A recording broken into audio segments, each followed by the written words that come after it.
নমস্কার বন্ধুরা, বিনিতা শর্টসের নতুন আরও একটা রান্নার থেকে তোমাদের স্বাগত। তো আজকে মা রান্না করবে শিম ভর্তা। তো সেটা কি করে রান্না করছে সেটা তোমাদের সাথে শেয়ার করব। তো চলো প্রথমে মা কি করবে সেটা তোমাদের সাথে শেয়ার করি, ঠিক আছে? তো তার জন্য প্রথমে মা এখানটাতে গোটা গোটা শিমগুলো জাস্ট খোসার ওপরের পিঠের যেটা থাকে এই জায়গাটা ছাড়িয়ে নিয়েছে। এখানে বেশ অনেকটা পরিমাণে শিম নিয়েছে, ঠিক আছে? তো চলো।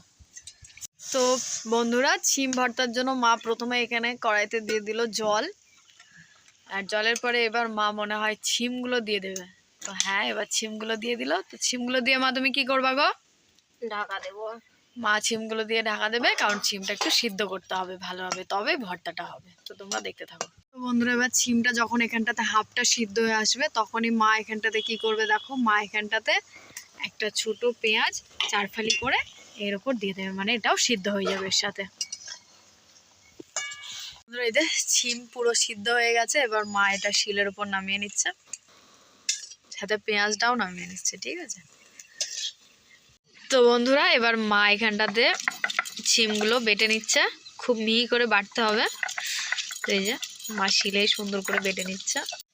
তো বন্ধুরা, এখানে শিমটা সুন্দর করে বাটা হয়ে গেছে, দেখো কতটা সুন্দর লাগছে। এবার সাথে লঙ্কাটাও মা বেটে দেবে, আর টেস্টটা বাড়িয়ে দেওয়ার জন্য এখানে কালো জিরিও দিয়ে দিল। তো বন্ধুরা, এবার মা এখানটাতে শিলের উপরে হলুদ আর লবণটা দিয়ে দেবে। মা লবণও দিবা? তো এবার শিম ভর্তার জন্য মা এখানে কড়াই বসিয়ে দিয়েছে। তো কড়াই এবার দিয়ে দেবে তেল, আর এখানে তেলের উপর দিয়ে দেবে আরও কিছুটা কালো জিরে। তো এবার শিম ভর্তাটা লবণ আর হলুদ দিয়ে মা সুন্দর করে এখানে মাখিয়ে নিচ্ছে হাত দিয়ে। তো এবার কড়াইয়ে মা এগুলো মনে হয় দিয়ে দেবে। তো দেখো